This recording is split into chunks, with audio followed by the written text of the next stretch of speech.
This week on Myth, it's off to merry old England for one of the most famous stories of Arthurian legend. You'll see that kings are just better than everyone else, that even a holy duty is nothing compared to a jousting tournament, and that wizards are tricksy fellows.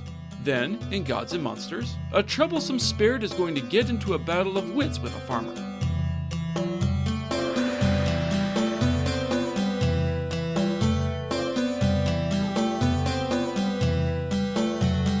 This is the Myths Your Teacher Hated podcast, where I tell stories of cultures from around the world in all of their original, bloody, uncensored glory. Modern tellings of these stories have become dry and dusty, but I'll be trying to breathe new life into them. This is episode 160, The Sword and the Stone. As always, this episode is not safe for work. It's time to head back to merry old England to catch up with the young King Arthur, who has been secreted away by the half-demon wizard Merlin. This story picks up where episode 139 left off. As always, we'll be using Thomas Malory's Le Morte d'Arthur as the primary source for this tale, supplemented by the French Vulgate, also known as the Lancelot Grail Cycle, which was likely written by multiple authors. When we last left our epic tale, Uther Pendragon had become king with the help of Merlin after the death of Uther's brother Aurelius Ambrosius, at the hands of the traitorous Britons allied with the murderous Saxons. Uther was a good king, but kind of a horny cad in his personal life. He fell in lust with Igraine, the wife of his ally Duke Tintagel of Cornwall. The honest duke didn't take it well when the king made a pass at his beloved wife, so he returned to his castle without the king's knowledge or permission. Uther was pissed at this insult, and the denial of his libido, so he went to war with Tintagel, besieging Castle Terrabil. This siege dragged on, and King Uther's case of royal blue balls got worse and worse until it literally made him physically sick. Merlin was summoned and, in exchange for the right to raise the king's firstborn child as soon as it was born, he promised to get Uther his night of horny passion with Igraine by magically disguising Uther to look like Tintagel. As the two spent a sweaty night in bed, which, if you're keeping track, is rape by deception, Duke Tintagel died in battle, unaware of what was happening with his wife. With Cornwall's lord fallen, the war was over and Igraine was a widow.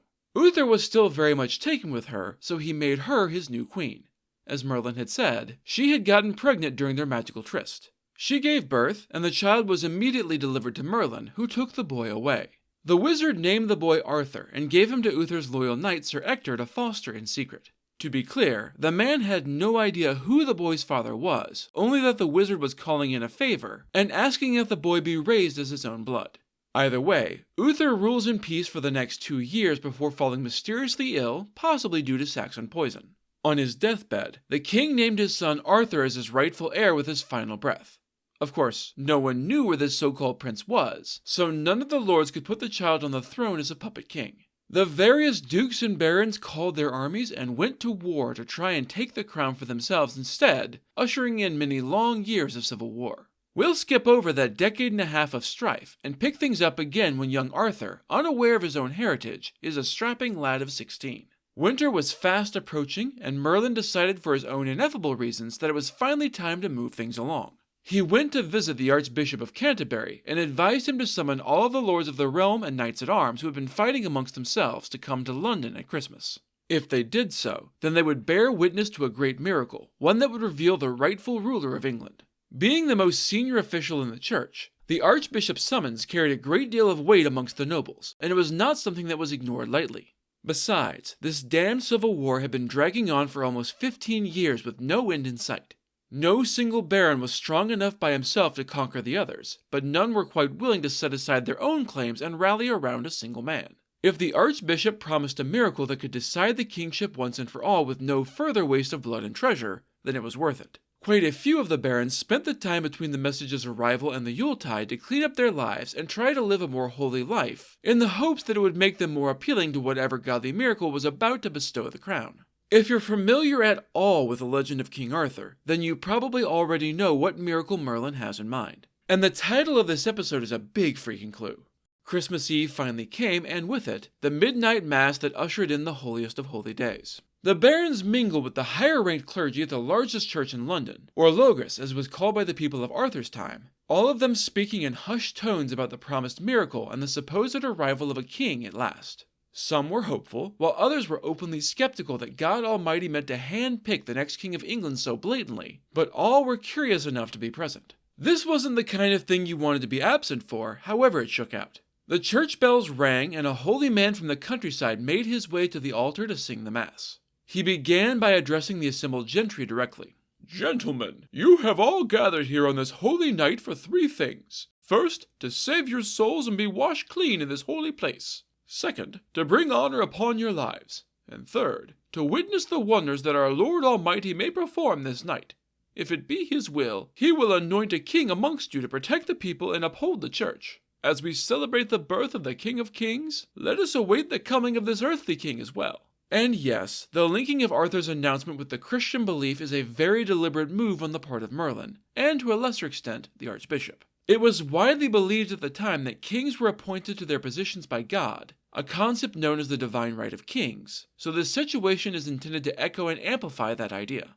The lords joined in for the hymns and prayers of Mass until, hours later, they had finished the ceremony. No great miracle had been performed before their eyes, a fact which had the skeptics among the crowd preening a little. That is, until they filed out into the churchyard where a massive stone had appeared from nowhere. It was an enormous, unblemished slab of pure marble that was far, far too large to have been moved here during the Mass, especially without anyone having heard anything.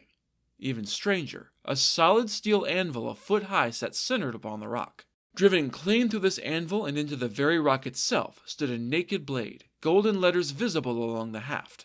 Here at last was the promised miracle. Only divine providence, or some demon-based wizard magic, could possibly have set this impossible situation up outside the church in such a short time.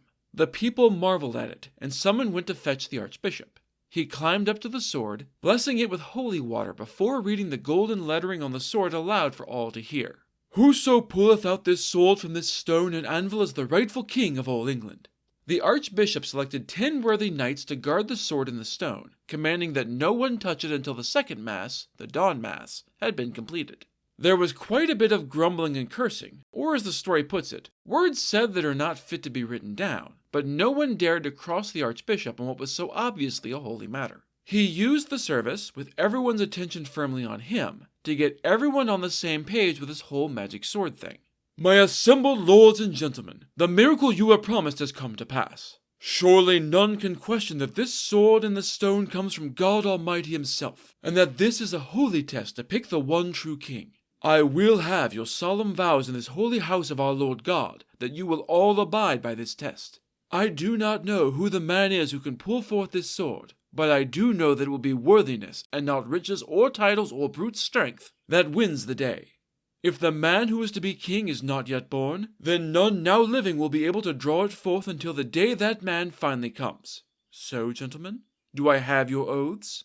And as one, the assembled nobles all swore to kneel before whomever the sword deemed the proper king.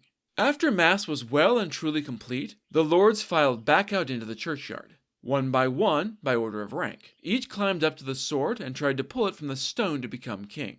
And, one by one, each failed to even budge it. The sword was magically sealed into its anvil and its stone, and none but the hand of the rightful king could pull it free. After the nobles, each of the assembled knights tried as well, but none were successful. "Our king is not here this night. Thus I charge the 10 doughty knights I have asked to guard this sword to do so with honor and diligence.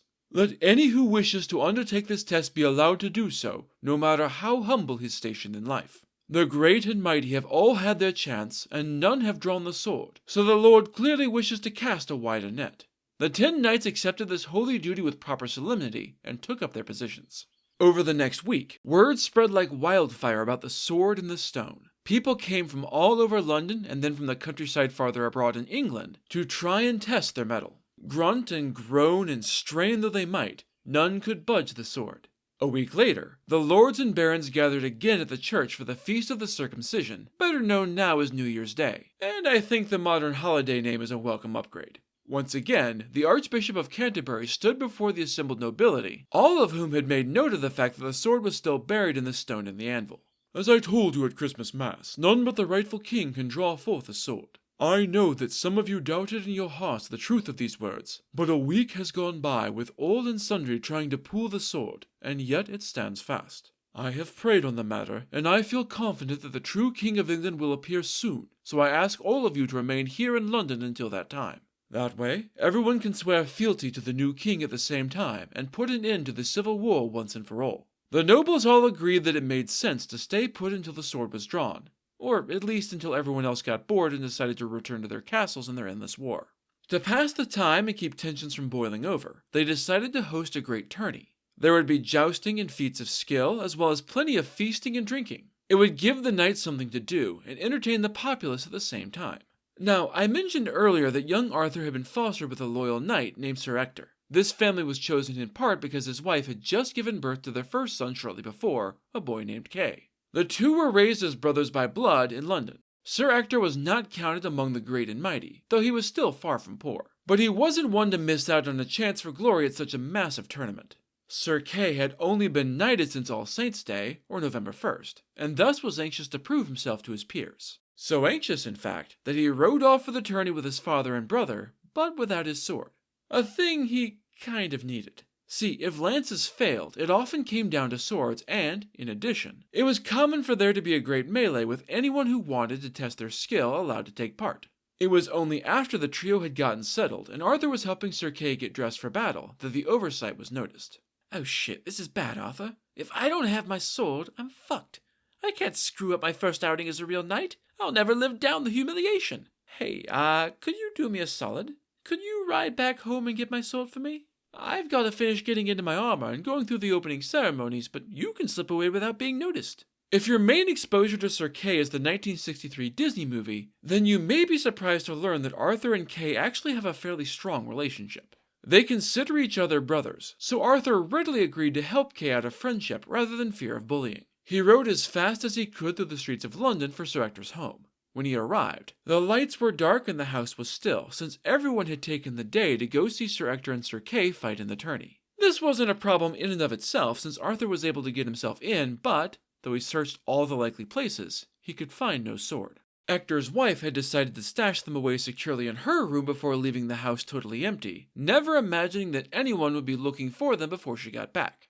The story doesn't explain why she felt the need to hide the sword, and all of the other weapons she found apparently, but I would imagine it's a question of robbery. Without even a servant staying behind to keep an eye on things, it would be a piece of cake for someone to slip in and steal the very expensive weapons.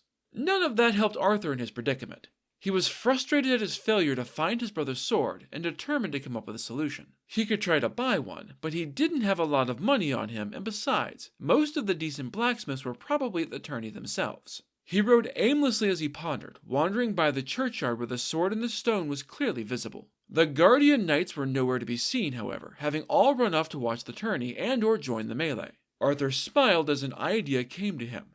He had never taken the test, so there was nothing stopping him from walking over there right now. If he could draw the sword from the anvil, then he could give it to Kay to use in the tourney. Problem solved. I mean, there's the little hiccup that literally no one has been able to do that simple task up until now, but Arthur had learned the boundless optimism and self-confidence that comes with wealth and privilege. Riding over to the stone, Arthur leaned out of the saddle and pulled on the hilt with one hand without even bothering to dismount. The sword came away easily in his hand because, as we already know, he is the true-born son of the old King Uther and the duly appointed heir to the throne. Wrapping the weapon in his tunic for safety since he had no scabbard, Arthur rode back to the tourney with the miracle sword. Kay was watching anxiously as Arthur returned, and he hurried out to meet his brother.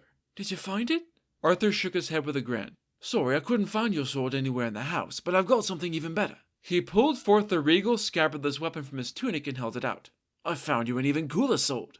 Kay stared at it, shocked. He was fairly sure he knew what this sword was, but it couldn't be, right? Arthur, where'd you get this from? From the churchyard. You know, the sword and the stone that anyone is allowed to take if they can draw it forth. I drew it, so now you can use it, easy peasy. The guards had all left to come to the tourney, so no one will know. You can borrow it, and then we can just put it back if we want.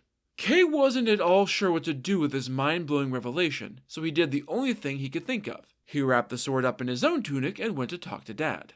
As he walked inside alone, he was seized with a wild impulse. He had the sword, and no one had seen who had actually pulled it from the anvil in the stone. Dad? So I've got a real good news, bad news situation here. Bad news, I forgot my sword for the tourney and didn't have time to go back and get it. Good news, I found a replacement in the churchyard. He pulled out the sword with its golden lettering, unmistakably the sword in the stone. I'm gonna be king, Dad! This scene is where the picture we get of Kay as a lying, bullying douchebag comes from. It's clearly not the ethical or kind choice he's making here, but I understand the temptation. He's literally holding the right to kingship in his hands, and, as a 16-year-old kid, it's hard to make good decisions in high-pressure situations. That certainly doesn't excuse his bad behavior here, but he genuinely seems like a good kid who's making a bad call. Sir Ector doubted this story. He knew his kid well enough to know when he was lying, and Sir Kay was lying through his goddamn teeth right now. If he even suspects who Arthur's father is, he may have already put the pieces together. Instead of celebrating this incredible news, he simply nodded curtly at his son. Follow me. Kay knew better than to argue, so he followed his father to the horses and mounted up. They rode in awkward silence all the way back to the churchyard and inside the church itself. Sir Ector led Sir Kay to stand before the altar holding the Sword of Kings. I'm going to ask you this one time, son, and remember that you are on holy ground before you lie to my face. Where did you get that sword? Kay had spent the silent ride over here in contemplation, and he'd realized that he'd royally fucked up. It had been wrong to try and falsely claim kingship, and he was deeply ashamed at his attempted deception. I'm sorry, father, I lied to you before. I really did forget my sword, but it was Arthur who went home to fetch it. When he couldn't find it, he brought this to me to use in the tourney. I assume he pulled it from the stone, but I wasn't there, so I don't actually know where he got it. And that's why I was giving Kay grace before. As soon as he receives pushback, he realizes that he made a mistake and makes it right. He doesn't try to justify himself or make excuses. Sir Ector nodded, having heard the answer he'd pretty well expected. Very well, son. Give the sword to me. You have no right to it. He looked around and saw that, also as he'd expected, Arthur had followed his father and brother to the church, though he was giving them a respectful distance to have their conversation in privacy. Come here, lad. Ector handed over the sword, then nodded his head towards the anvil. Put that back where you got it, all right, son? I have a theory I want to test. Arthur did so, inserting the sword back into its place with ease. All right, Kay. See if you can pull it out now that it's been loosened up. Nervously, Sir Kay strode over and, grasping the hilt with both hands, pulled with all his might.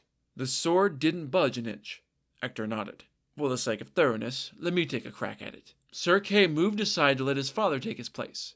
The elder knight also pulled on the sword with all his not inconsiderable might, but it didn't move. If he hadn't held the thing himself only moments ago, he'd have sworn that the sword and the stone were all a single unbreakable piece. He ushered the two boys inside the church to have a private conversation. He asked Arthur how he had come to possess the sword. Arthur recounted the events we've already discussed, and Ector was satisfied that it jived completely with Kay's version of the story. Arthur, do you understand what it means for you to have pulled this sword from that stone? So Ector pointed at the gold lettering on the haft that Arthur hadn't bothered to read in his haste to help his brother. It means that you are the rightful king of England, lad. Arthur took this shock in stride. He had heard the rumors, but having them confirmed was something else. If that is so, sir, then at least I will still have you at my right hand as my father. Ector shook his head slowly. I am your father in that I raised you from an infant, but I am not the man who sired you. I do not know who this man was, nor the woman who birthed you. That was a much bigger shock to young Arthur than any theoretical kingship. I am fatherless, then? Ector put a comforting hand on the boy's shoulder. Not knowing who your father was is not the same as being fatherless. I may not be your birth father, but I'm still your dad. We raised you as one of our own, and, in truth, you have become a true part of our family. If I help you to become king, I pray you do not forget this fact. When you take control of the country, bring your brother up to the Hearts with you. Make him your seneschal, a chief steward of a medieval noble house. If he is wicked or foolish, then show him forbearance. That streak comes from the milk of the peasant girl who nursed him. His mother's milk was reserved for you so that you might grow up strong and noble. That's not at all how that works, but whatever. Arthur smiled sadly. If I may, sir, I ask that you do not disown me as your son. I've never known any other family, and I don't want to lose the only one I have. If I do somehow become king, then of course my brother Kay will be part of my court. I would have it no other way. By the time they were done with all this, the melee, the final event of the tournament, had just come to a close. The great barons of the land arrived back at the church where Ector, Kay, and Arthur waited to hear vespers, an evening service. As they filed in, Ector greeted some of them who he was friendliest with, and told them that the sword had been pulled from the stone and returned. He wanted to see to it that it was drawn again in full view of the assembled nobles, so that there could be no question of trickery. They quickly sought out the archbishop and relayed the tale to him. Your holiness, this is my son Arthur. He is not yet a knight, but the sword has found him worthy. I ask that you let him take the test of the sword before the assembled gentry. Once everyone was settled, Arthur stepped up to the stone and, in one fluid motion, drew it forth and raised it high above his head. The archbishop stepped up beside the young boy who was about to be king, embraced him, and sang Te Deum, a traditional hymn. The barons and lords grumbled at this, complaining that a mere boy, and not even a knight at that, was supposed to be their king. This was no great lord, this was a hedge knight. The archbishop rounded on them with all the holy fury he could muster. I dare say that the Lord God who arranged this miracle knows more about the worthiness of those assembled than any of you. Or is there someone out there who believes that they know better than God who should be king?" The holy man's words swayed the common folk, and obviously his family was on his side, but the barons were unconvinced. Sure, they'd all sworn a holy oath to abide by the sword's decision, but that was when it was going to be one of their number who was chosen. They may not all like each other, but they at least respected each other as knights and lords. The archbishop tutted the squabbling men derisively. "Such petty children, the lot of you. I say truly that if all of you decided to stand against the crowning of our King Arthur, and only God stood in favor of it, then it would most assuredly be done. I have my faith, but clearly you assholes all need proof. And you shall have it. Arthur, put the sword back in the stone." And so, for the second time, Arthur placed the sword back where it had come from, and once again, it stuck fast. The archbishop smiled toothily at the assembled lords. "You have all seen the sword pulled free and returned to its sheath. Surely one of you can draw it free now that the boy has loosened it for you. Come, my wealthy, powerful lords. Try your hand at pulling the sword free again." One by one, all the assembled lords put their entire backs into trying to draw the sword from the stone, but it refused to budge as though it had never moved in all of existence, and would remain in this fixed spot until the end of eternity. Once they had all tried and failed, the archbishop addressed them again. "Never has a more perfect election of a king ever been made. Surely you see the hand of God in this matter. Only a fool or a madman would go against the clear will of the Lord." The barons shuffled uncomfortably. They did not think of themselves as either fools or madmen, but they simply could not understand how a mere boy was supposed to lead them. The archbishop repeated that they didn't have to understand, they simply had to obey. God knew more than they did, okay? The barons could tell that things were getting out of hand, so they tried a Hail Mary. They asked the archbishop to hold off on finalizing anything with Arthur until Candlemas, the feast of the presentation on February 2nd. That way, those more distant lords who hadn't already had a chance to take the sword test could get the opportunity. Knowing that God was literally on his side, the Archbishop of Canterbury agreed to these terms. The sword stayed where it was for the next month.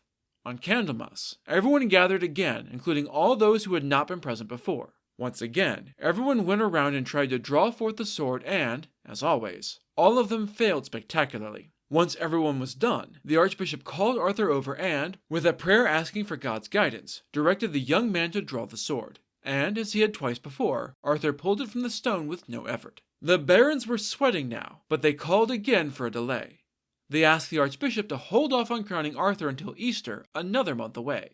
The clergyman was getting tired of their bullshit, but he also wanted to set their new king up for success. "All right, I'll delay one more time. If no one else can pull the sword from the stone before Easter except Arthur, then you will all submit to his kingship then. No more delays, no infighting.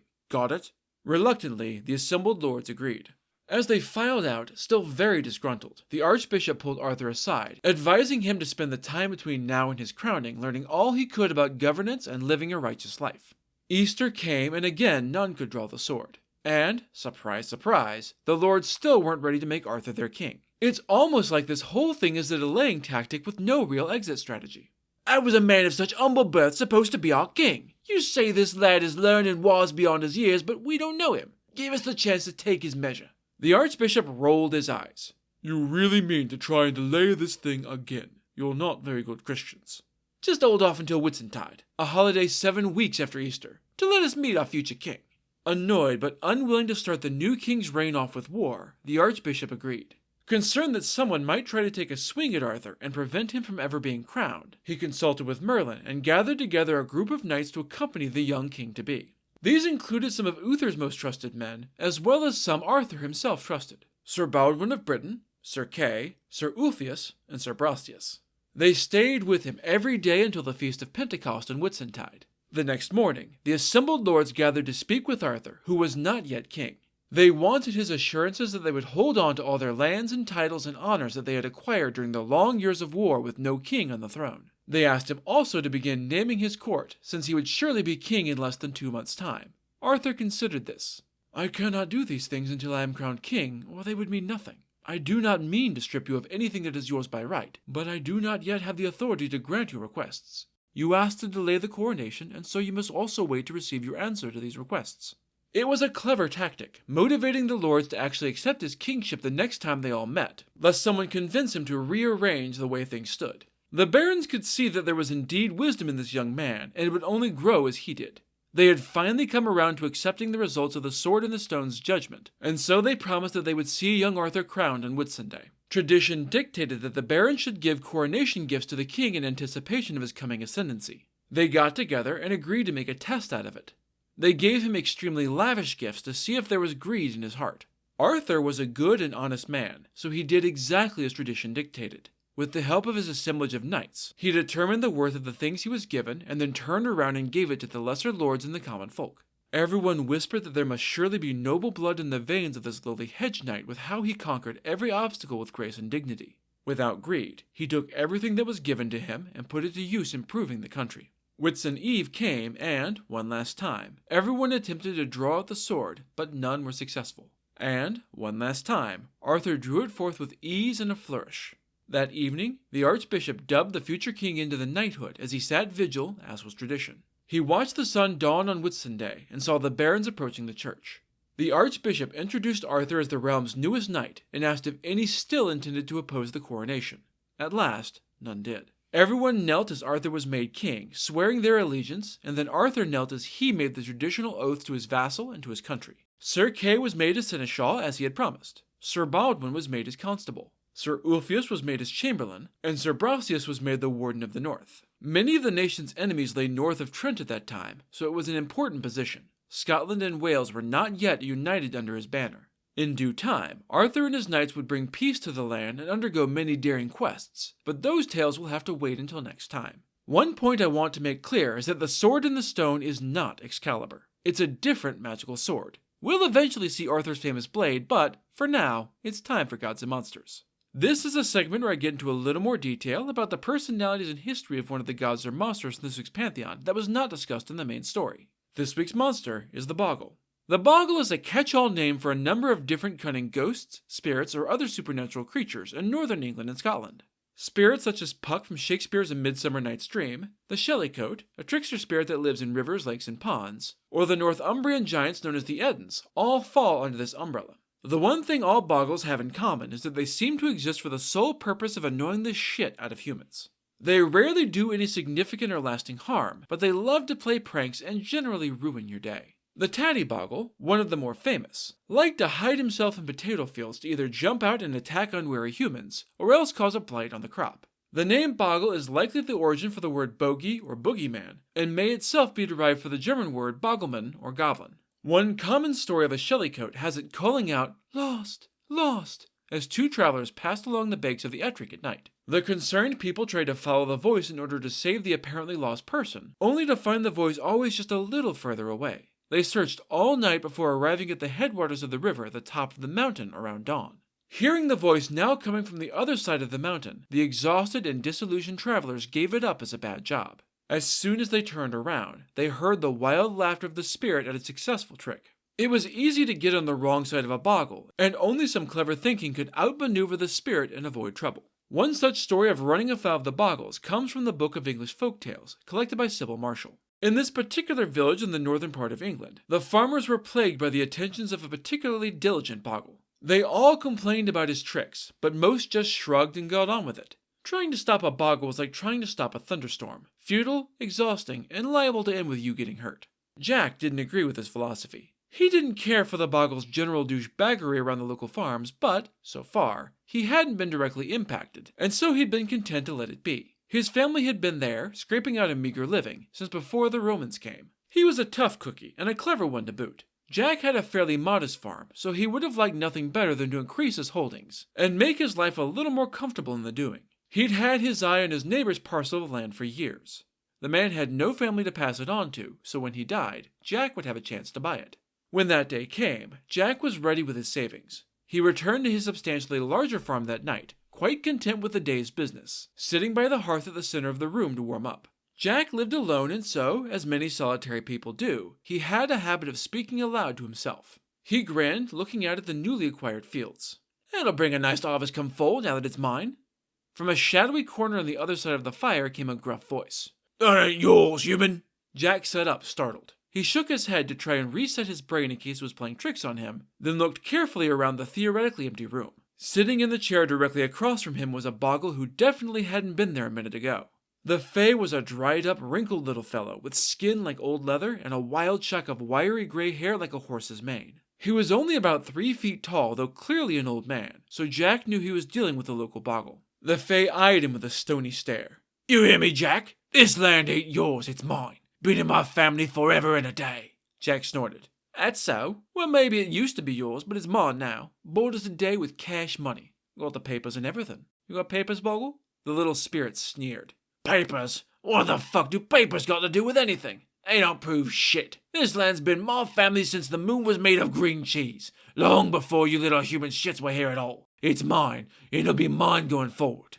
Jack had never seen a boggle himself, but he'd heard the story since he was a wee lad. He knew that they were crafty creatures and that only a fool got on one's wrong side. They were fond of making your life a living hell for the smallest perceived insult. The farmer was confident that he could outwit this little spirit, but he needed time to think. He needed to stall. "If that field's been yours all these years, then why's it been farmed so piss-poor? That land's looked like dog shit for years and years." The boggle snorted in exasperation. "Oh, you mean such dim-witted asshats? Because that damn fool who lived here wouldn't agree to the bargain I offered. Without my help, he wasn't able to harvest shit off it. And neither were you." The boggle cackled with cruel delight at this, showing yellow teeth that were as old as the hills and as hard and sharp. "A bargain, eh? So what are the terms, then?" The boggle smiled. "Glad to see you're being reasonable, Jack. The deal is simplicity itself. I own the land, you do all the work, and we split the harvest 50-50. Jack nodded slowly as he contemplated this. "I've been farming me whole life, so I'm not afraid of a little hard work. That deal sounds fair. You said we split the crop evenly. Then you got yourself a deal." He held out a hand to shake on it, which the boggle greedily grasped. The bargain was sealed. Of course, Jack planned to cheat. It'd be a sad day when he couldn't get one over on a damned boggle. "So you want the top half or the bottom half this year?" The boggle paused. He'd meant that they'd each get the same number of vegetables each, not half of each vegetable, but he recovered quickly from his surprise. "Oh, tops, of course."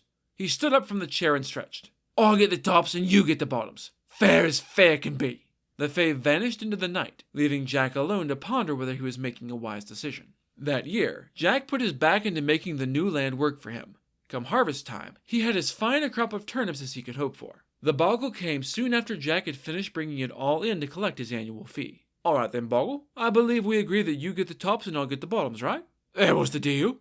"Excellent. I've gone ahead and done all the work as agreed. Your pile of turnip tops are piled up by the gate. While these leafy greens are edible, they're frequently used to feed pigs and such, rather than being used in food, at least in that particular village." The boggle realized he'd come out behind on their bargain this year, with Jack ending up with basically all of the actual crop without technically violating the terms of their deal. He cracked his fingers one by one in anger and frustration as he considered. "And what about next year, Jack?" "What about next year, Boggle? You want tops or bottoms?" The boggle smiled, showing all of his teeth. He'd figured out this game.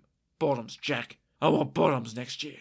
Another year came and went, and, at harvest time, the boggle returned. "How's our crop, Jack?" "Oh, as fine as you could wish for. The barley came in tall and strong. You had the bottoms this time, right?" The boggle nodded slowly, beginning to realize that he'd been hoodwinked again. "Thought so. I already threshed the ears, so you can get to carting off the roots and chaff." The Fae was furious at being outwitted by this fucking farmer 2 years in a row. He was done with his tops or bottoms bullshit. "Next year, you're planting wheat and we're splitting the standing crop." Jack nodded with a smile. "That's fine, so long as you help with the reaping." That hadn't actually been part of the deal, but the boggle figured it was a good way to keep an eye on the crafty human and make sure he didn't pull any fresh bullshit. "Deal. See you next year, Jack." The trickster Fae spent the next year racking his brain to figure out how to outwit the mortal. By the time the harvest came around again, he thought he had it. "Harvest time again, Jack. I'm here to help with the reaping as we agreed. How about we make this interesting, though? You and I each mow half the field. Whoever finishes first wins the whole crop." The boggle had been reaping with his scythe since before Jack had even been a twinkling in his daddy's eye, so he was confident he could outmow any human alive. He grinned as Jack nodded. "Sounds like fun. It'll be a good bit of reaping, though. The thing's littered with tough old dock roots."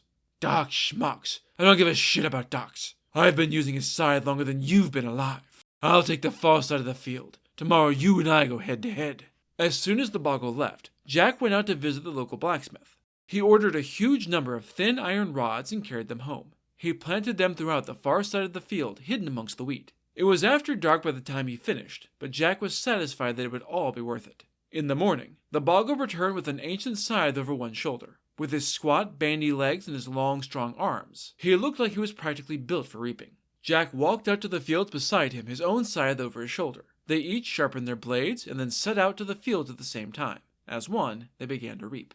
Jack took down huge swaths of wheat with each smooth swipe, keeping a regular rhythm like the experienced farmer he was. The boggle matched him swing for swing, wheat dropping in smooth waves. Right up until he hit the first iron rod. The boggle figured he'd just hit one of those tough dock roots, a weed that often littered neglected fields, and kept going. Alas, he kept hitting iron rod after iron rod. Each blow took the edge off his scythe, dulling it until it wouldn't even be able to cut soft butter. The Mongol might as well have been trying to mow with a stick for all the good his ruined scythe was doing. The face straightened up to look over at Jack, who was tearing through his half of the field like a tornado. Hey, Jack, when do we stop for a little whiffle-waffle? Which meant he wanted to stop and sharpen the scythes. Jack straightened up in mock surprise. A whiffle-waffle? Why, not for another 4 hours or so, around noontime when we stop for lunch. Without waiting for a reply, he bent down and got back to work. The boggle looked at his notched, blunted blade and realized that he'd already lost. There was no chance he'd be able to catch up to Jack now. Throwing his scythe over his shoulder in frustration, he walked off and away from the field without making any kind of arrangement for the next year. And, in fact, Jack never saw the little boggle again. Considering how often the Fae were accused of blighting fields or getting the better of locals who weren't careful enough, it's nice to see a clever farmer come out on top.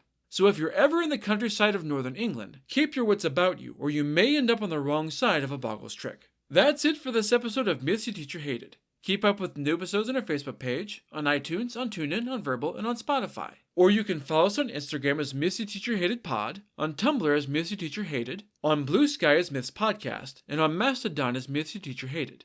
You can also find news and episodes on our website at mythsyourteacherhated.com. If you have any questions, any gods or monsters you'd want to learn about, or any ideas for future stories that you'd like to hear, feel free to drop me a line. I'm trying to pull as much material from as many different cultures as possible, but there are all sorts of stories I've never heard, so suggestions are appreciated. The theme music is by Tiny Cheese Puff. Next time, we're going to paddle up the fjords until we reach north of North for Tales of the Inuit. You'll see that handsome men can be very entitled, that you should maybe listen when the magical creature tells you a journey is too rough for you, and that when times get hard, we all need to come together as a community. Then, in Gods and Monsters, magical creatures don't always make good husbands, but they might still be better than human fathers. That's all for now. Thanks for listening.